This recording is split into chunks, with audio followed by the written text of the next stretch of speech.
We want this to be an open and interactive discussion. I know you all have a lot of good things to share. As Jimmy said, I'm Sherry Taylor. I am a Senior Project Manager with On Point Partners.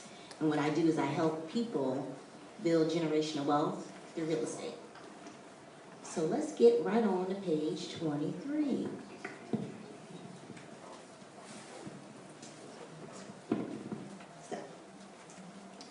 The first thing on page 23, if you don't have a book, is the process by which thoughts become things. A few minutes ago, I was talking and we were talking about architecture and how artists, anybody in the design field, they don't have the option not to have their thought manifested. They have a thought, they're creative, but unless they put it on paper, they design it, they get it on the computer, that building will never be built. Now, as entrepreneurs, sometimes we have a little bit more wiggle room, right? We can have a great idea, but then not follow through with it. So, the first thing is you have to have the thought, and then you have to have some feeling behind it. I think that's like motivation, you know. You have to have a vision and some goals. Oh, and then the next thing is you have to have a plan. And now I'm going to pick on somebody because I've talked for like 2 minutes. I'm going to pick on Miss Cheryl Merritt. And Cheryl, I want you to tell us about the next two, which is plans, actions, and then results. What do you think about that? Plans, actions, and results. I think, number one, that is necessary. And as a business owner, I've had my company now for about 13 years. And I know that in some instances, my plan usually stays in my head, but I know that eventually I have to get it out. So one of the things that I'm currently doing is rebranding my company. And with that, I'm changing the colors and getting new signs and, but putting this stuff, I'm having to put it on paper too, because just like you said about the architect, unless they put it on paper, the building won't get built.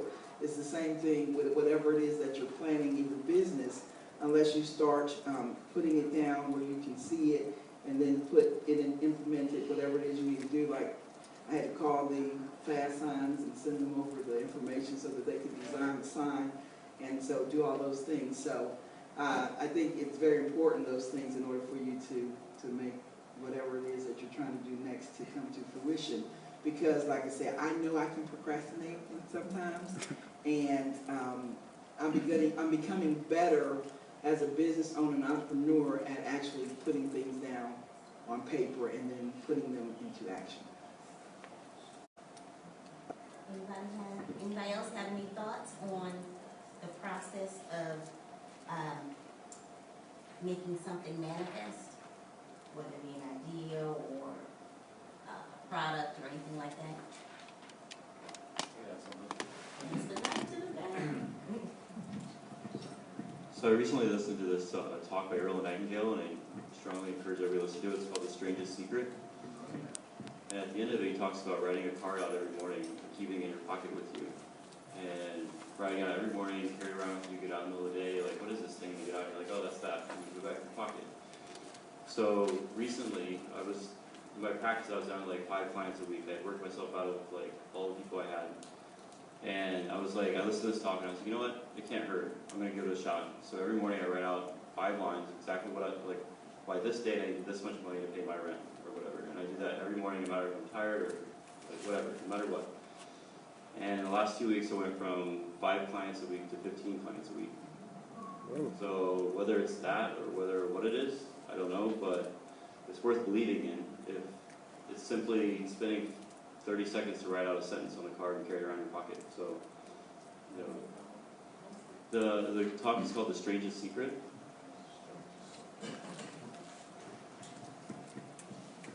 Thank you so much. And don't be shy. Anybody can talk. This is an open group. I know we're just getting to know each other, but As Jimmy said, we're family now.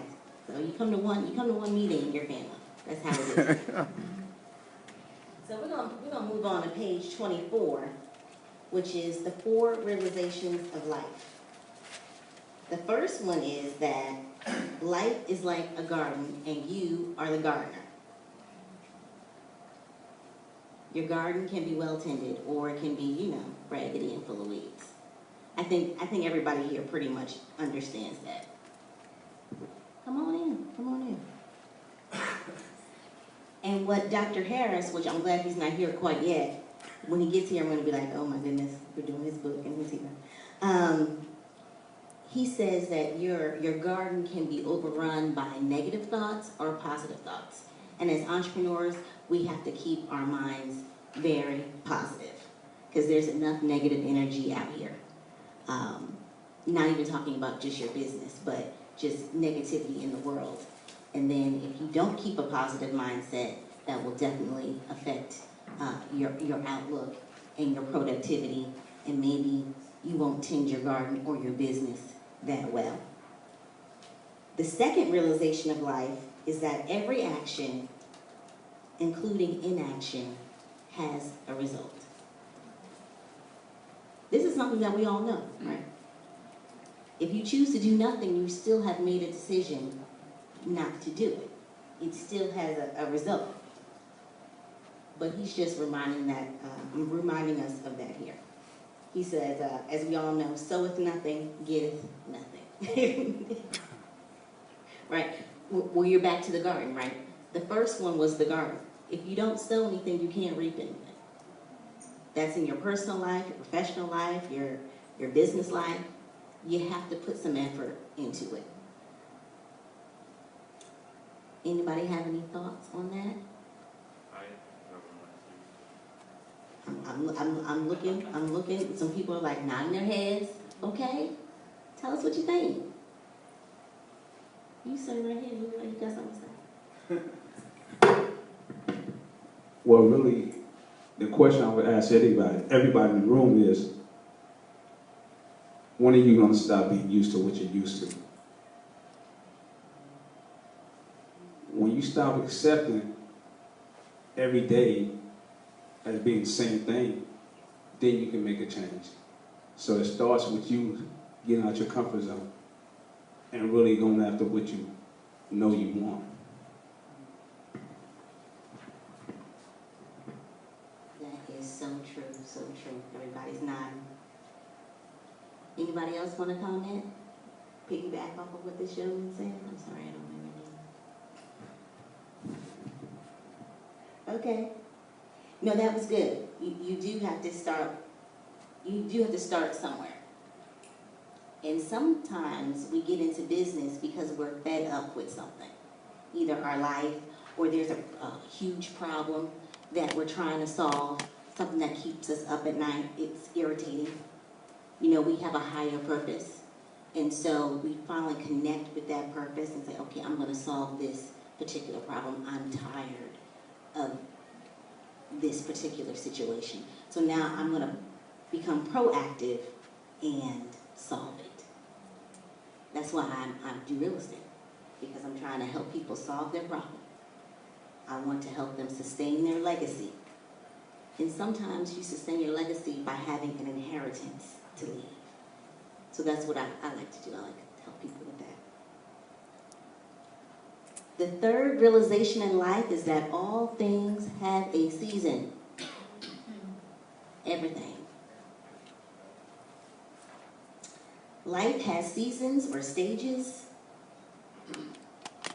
and some stages have a time period to it, some don't. But Dr. Harris says that there are some things that you have to come to terms with to master each stage in your life. Okay. Does anybody want to comment on that? Repeat that again. The third realization in life is that all things have a season and that you must come to terms with and master each stage in your life. In the next few pages, Dr. Harris goes into what those stages of life are. He explains that there are 4 stages in your life. He gives some detail to that.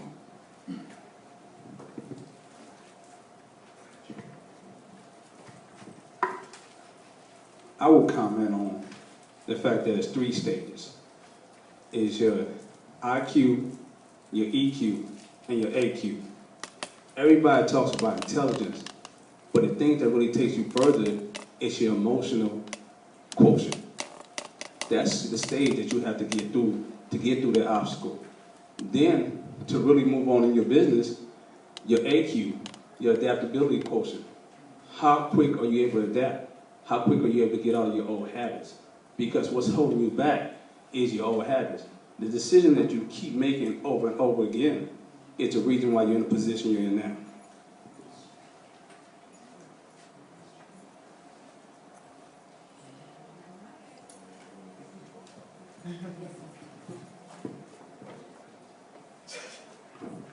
Well, we know that change is inevitable, and as we go to different stages of our life, things change and our desires change. That's like our plans. If we write our plans down and think that it's going to be the same no matter what from start to finish, that doesn't exist. So we have to adapt to our plan, we have to adapt our life. As parents, we go from being single to being parents and what have you. With that, those are different changes, different goals, different expectations. And we have to expect that we are going to make those changes. We just can't be stagnant.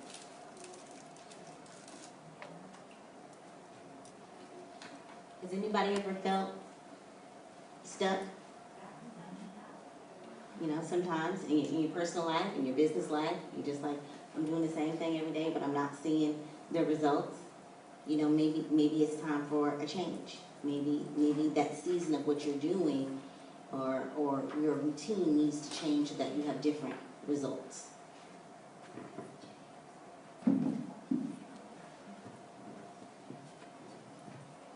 All right, so we're going to move on to page 26. And this is where the stages of life are explained to us. And the first stage is the stage of education. That lasts till you're about 20, 25 years old. For some of us, it's a little bit longer. But that is the stage where you get the bulk of your education and you formulate a value system. You start to learn who you are. It starts to be less loose and become more firm as you get to your young adulthood. And so the challenge here is to take what you've been taught, your education and your value system, and kind of make sure it fits who you are. Like you're taught some things and then you start to think for yourself. That's what I think this stage is supposed to teach us. The second stage of life is your emotion, sensation, and experience stage. It goes from around 25 to about 50 years old. This is where you start figuring things out and experimenting and living. Anybody have anything you want to say about this particular stage? It's hard. This particular stage is fun, right? You're figuring out everything. Well, I know I'm in it. I would say the first stage, I remember my aunt, she's gone now, but she used to always tell me I was climbing Fool's Hill till you're 25 because you don't know what you're doing. So anyway, when you talk about the first stage, it reminded me of that. The education phase can also leave you stuck, though. You can always end up saying, oh, I need to get this degree, or I need to learn this before I do that, and it can hold you back as well. There's only so much that your brain can retain, and after a certain point, you have to put all that you learned into practice.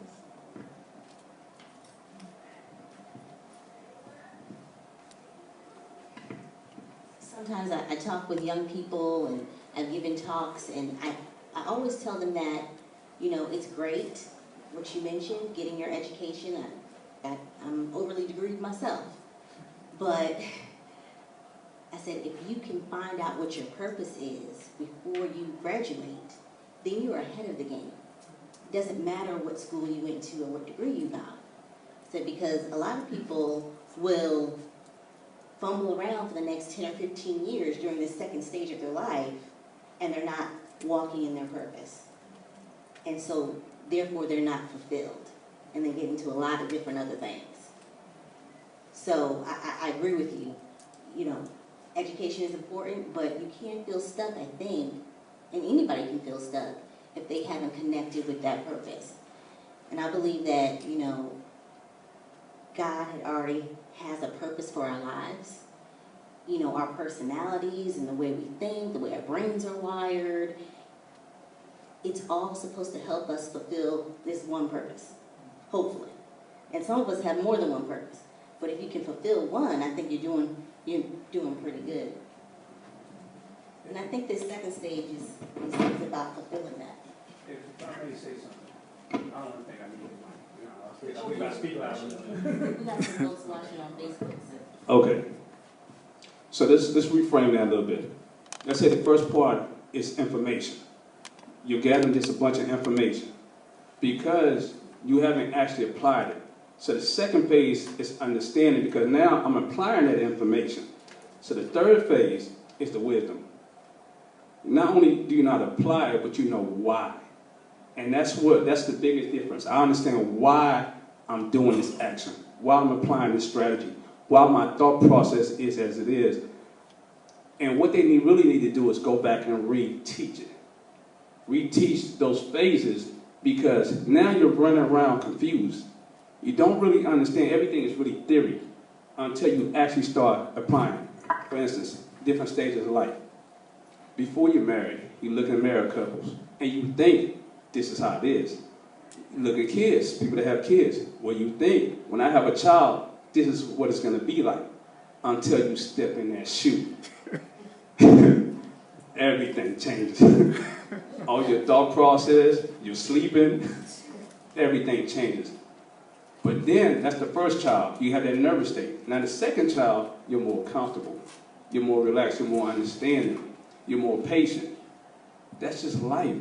Until you go through it, you really don't know. You take a multiple choice test, but you're guessing. Until you go through it, then I can definitely explain it to you and understand where you're trying to get to. Awesome. That is certainly the truth. And a lot of that happens in the second stage of life. Kids will throw you off. It motivates you as well, but they will throw you off from time to time. Sometimes on an everyday basis. They do. I have two myself, so I know. But it's also in this second stage that you have your habits formed. And as entrepreneurial people, business people, we have to have great habits and a lot of discipline. I myself am working on my discipline.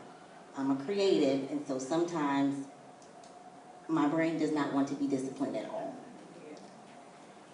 Although I get everything that I need to get done, it seems haphazard to everyone else. So that's something that I'm working on. But I know if I get more discipline, then my business will be better and things will go smoother.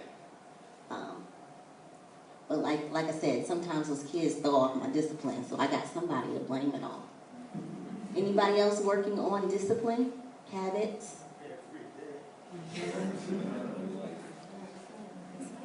Tell us about it. You struggling with me too? I can relate when you mentioned about being creative. I have a candy making business, so I love that part of it. But you know, there's more to it. There's the marketing part, the labeling part, the networking part. And there's only so much one person can do in one day, but having a plan, writing it down, and having a course of action will definitely help that process, and being intentional and regimented about what I need to do. And not eat the candy. Can you pass the mic backwards? Thank you. It's very easy to be distracted with everything going on. as far as like maybe family, friends, what's going on in the world. And sometimes it's hard to tell people who may not be an entrepreneur like you, like, I have to go into the room and shut the door and please don't bother me. They may not understand it, especially because people can't understand it as it's happening. They don't understand it until they see the final results, right? And so right now, mom may be worried, like, why you don't have a 9 to 5? I'm confused. Like, I will keep knocking on the door because I care for you. But at the same time, it's like setting the boundaries and making sure that you are setting healthy boundaries so that you fulfill your goals in life, regardless of what the other people's goals are around you, I should say. Is someone that feel like next?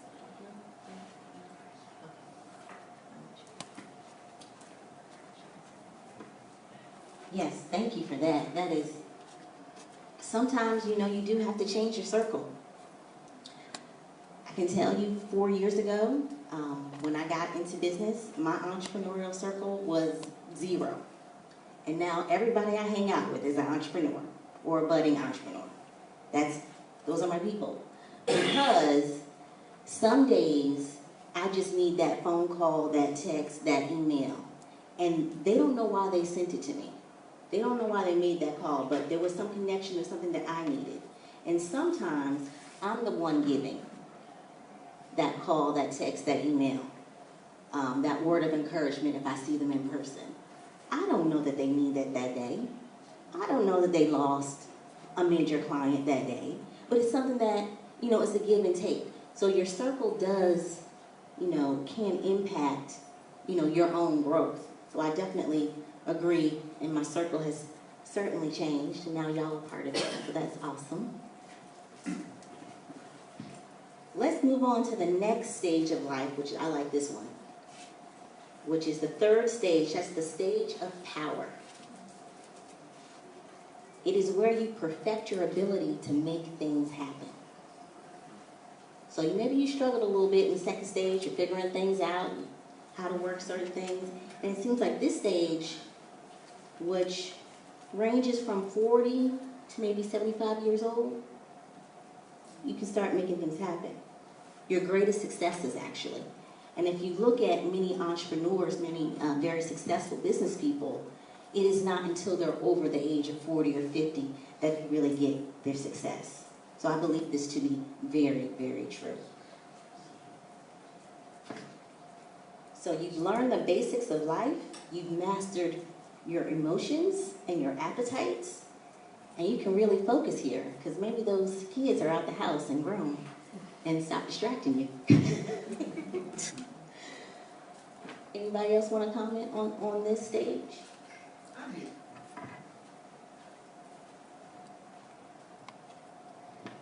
So this is an interesting stage to hear about, and I can attest to feeling that power at this stage of my life and in my business, and it feels good. It really does, because I know for me at least, having courage and being able to step out and to do things. Sometimes you feel a little uncertain. When I started my business 13 years ago, I didn't feel certain. But now I know without a shadow of a doubt I am an expert at what I do, and I own it, and I'm okay with that. So I feel that power. Feels good too. Anybody else in the audience feeling powerful? They're feeling their power? Anybody else? I'm almost there. I'm almost there. I still got a couple years of work to do. But I'm going to get there. I'm going to be like Cheryl. Absolutely. I feel it growing year by year. And so let's move on to the 4th stage, because I think we got to wrap up now, which is the stage of immortality. That is the stage of 75 to 100 years old. This is the stage where you assess what you've accomplished in life, your purpose. You're evaluating things. Maybe you're donating in a different way, contributing in a different way, lining up that inheritance that I always talked about, that generational wealth, and giving that out. So what is important here is that this stage is not focused on you, the person. You need to focus it on service and benefiting humanity. And service to me is very important. I think it's an important part of entrepreneurship. Being a service to others, whether they're entrepreneurs or not, or just in your community, it gives you a better sense of fulfillment, and it actually will lift you up at times when you may not be feeling that great. So I think it's really important to do throughout your life, but certainly during this stage you might have more time to serve more in different capacities.